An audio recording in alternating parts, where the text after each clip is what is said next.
Hello student, video में सभी का स्वागत है। हमारा जो स्पर्श पाठ्य पुस्तक में से 7 नंबर पर लेसन था धर्म की आड़, वो अभी समाप्त हो गया है।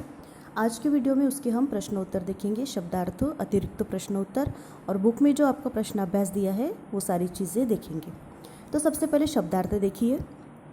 उत्पात, उपद्रव, खुराफत, ईमान, नियत या सच्चाई, जाहिलो, मूर्ख, गवार या अनपढ़, वाजिब, उचित, उपयुक्त या यथार्थ, बेजा, गलत या अनुचित, अट्टालिका है, ऊंचे ऊंचे मकान या प्रसाद, धनाढ्य, धनवान या दौलतमंद, स्वार्थ सिद्धि, अपना स्वार्थ पूरा करना, अनियंत्रित, जो नियंत्रण में न हो, मनमाना, धूर्त, छली या पाखंडी, खिलाफत, खलीफा का पद, पैगंबर या बादशाह का प्रतिनिधि होना, मजहबी, धर्म विशेष से संबंध रखने वाला, प्रपंच, छल या धोखा, उदार, महान, दयालु, ऊंचे दिल वाला, भलमनसाहत, सज्जनता, शराफत, कसौटी, परख या जांच, ला मजहब, जिसका कोई धर्म मजहब न हो या नास्तिक।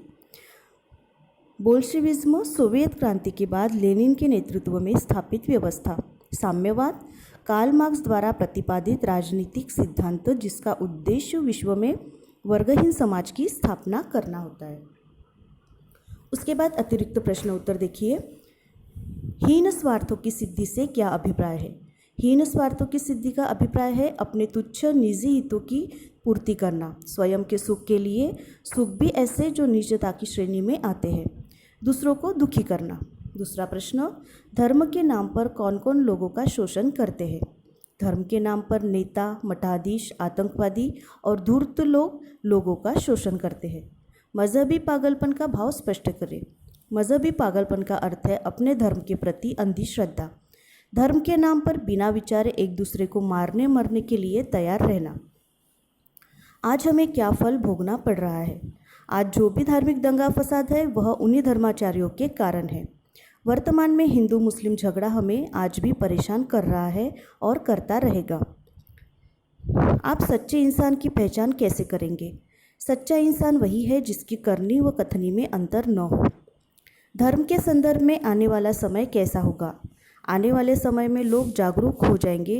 वे जान जाएंगे कि धर्म के नाम पर उनको बेवकूफ़ बनाया जा रहा है। वे मनुष्य का आचरण देखेंगे, उसका पूजा पाठ नहीं। उसके बाद देखिए, मौखिक प्रश्न दिए हुए हैं। निम्नलिखित प्रश्नों के उत्तर 1-2 पंक्तियों में दीजिए। आज धर्म के नाम पर क्या क्या हो रहा है? आज धर्म के नाम पर उत्पात किए जाते हैं, जिद की जाती है और आपसी झगड़े करवाए जाते हैं। धर्म के व्यापार को रोकने के लिए क्या उद्योग होने चाहिए? धर्म के व्यापार को रोकने के लिए साहस और दृढ़ता के साथ उसका विरोध होना चाहिए। लेखक के अनुसार स्वाधीनता आंदोलन के दौरान सबसे बुरा दिन कौन सा था?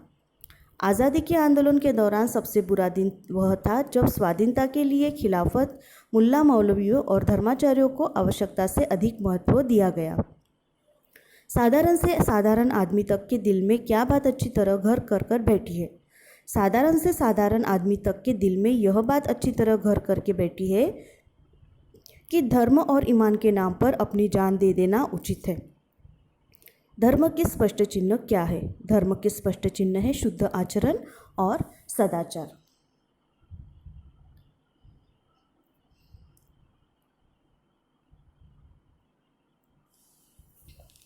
उसके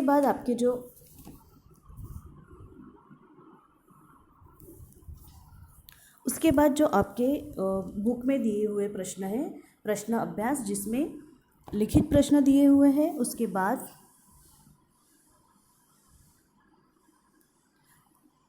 आशय स्पष्ट कीजिए यह दिया हुआ है। ये प्रश्न यहाँ पर आपको दिए हुए हैं, इनको देखकर आपको लिखना है। अब उसके बाद जो ग्रामर का पोर्शन है, भाषा अध्ययन, ये पोर्शन आता है जिसमें पहला प्रश्न है, उदाहरण के अनुसार शब्दों के विपरीतार्थक लिखिए। जो विलोम शब्द है वो लिखकर दिए हुए हैं ऑलरेडी।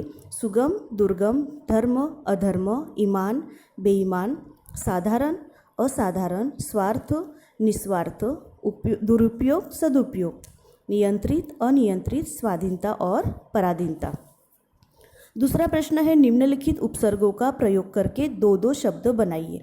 अब यहाँ पे उपसर्ग आपको दिए हुए हैं, जैसे उपसर्ग दिए हुए हैं ला, बिला, बे, बद, ना, खुश, हर, गैर। उपसर्ग आपको पता ही होगा जो शब्द के पहले आते हैं। जैसे यहाँ पे ला के मैंने दो शब्द आपको बनाकर दिए हैं, जैसे उदाहरण की देखिए, ला उपसर्ग दिया हुआ है तो ला पता, तो पता को मैंने ला उपसर्ग जोड़ दिया गया है। ला जवाब, और जवाब को भी ला उपसर्ग जोड़ दिया तो शब्द बन गया लाजवाब और लापता। तो इसी तरह के जो बाकी के जो शब्द दिए हुए हैं वो एज अ होमवर्क दिया है मैंने, ये आपको घर पर करने हैं। जो उपसर्ग दिए हुए उससे शब्द आपको बनाकर वहाँ पे दो शब्द लिखना है हर उपसर्ग के। उसके बाद थर्ड वाला देखिए कि उदाहरण के अनुसार त्व प्रत्यय लगाकर 5 शब्द बनाइए। अब ऊपर तो उपसर्ग लगाकर बनाने थे शब्द, पर नीचे प्रत्यय जो शब्द के बाद में आता है। जैसे उदाहरण देखिए, पशु प्लस त्व, पशुत्व शब्द बन गया पशुत्व। तो ऐसे ही आपको त्व लगे हुए प्रत्यय के शब्द लिखने हैं 5। उसके बाद 4 नंबर का क्वेश्चन है, निम्नलिखित उदाहरण को पढ़कर पाठ में आए संयुक्त शब्दों को छांटकर लिखिए। संयुक्त शब्द यहाँ पर मैंने कुछ एग्जाम्पल लिख कर दिए हैं। जो योजक लगकर आते हैं उन्हें संयुक्त शब्द कहते हैं, जैसे चलते पुर्जे, पढ़े लिखे, पूजा पाठ, है ना। तो इस तरह से पाठ में धर्म की आड़ इस पाठ में और कौन से संयुक्त शब्द आए हैं वो शब्द आपको यहाँ पर लिखने हैं। टोटल यहाँ पे आपको मैंने 3 शब्द लिख कर दिए हैं, तो ये आपको बाकी के यहाँ पे ब्लैंक दिख रहे हैं वहाँ पे आपको लिखना है। 5th नंबर का देखिए, भी का प्रयोग करते हुए 5 वाक्य बनाइए। अब वाक्य में भी आना चाहिए। जैसे उदाहरण के लिए मैंने 2 वाक्य लिख कर दिए हैं, यह भोजन मेरे साथ तुम्हें भी करना है, यह भोजन मेरे साथ तुम्हें भी करना है। आज मुझे बाजार होते हुए अस्पताल भी जाना है, आज मुझे बाजार होते हुए अस्पताल भी जाना है। तो इसी तरह से आपको नीचे 3 वाक्य अपने मन से लिखने हैं जिसमें भी आता है। बहुत सारे वाक्य आप लिख सकते हो, वह कल भी जाएगा, है ना, मुझे भी तुम्हारे साथ आना है। तो यहाँ पे भी आना चाहिए, तो आप अपने मन से 3 वाक्य लिखिए। उसके बाद लास्ट क्वेश्चन यहाँ पर मैंने दिया है एक्टिविटी का। तो धर्म एकता का माध्यम है, इस विषय पर अनुच्छेद लिखिए। अनुच्छेद बड़ा नहीं होना चाहिए, 8 से 9 लाइन का ही अनुच्छेद होना चाहिए, पैराग्राफ होना चाहिए, और वो नीट एंड क्लीन हैंडराइटिंग में, क्योंकि ये एक्टिविटी है। तो टॉपिक है धर्म एकता का माध्यम है। अब धर्म एकता का एक मिलजुल कर रहने का किस तरह का माध्यम बन जाता है, उसमें आपके विचार आपको प्रकट करने हैं। तो यहाँ पे एक एक्टिविटी दी है और आशा करती हूँ सभी लोग ये एक्टिविटी अच्छे से करेंगे। एक्सरसाइज आपको समझ में आई होगी। मैं इसके साथ इसके पिक्स भी भेज दूँगी, तो आपको वो सॉल्व करना है। धन्यवाद।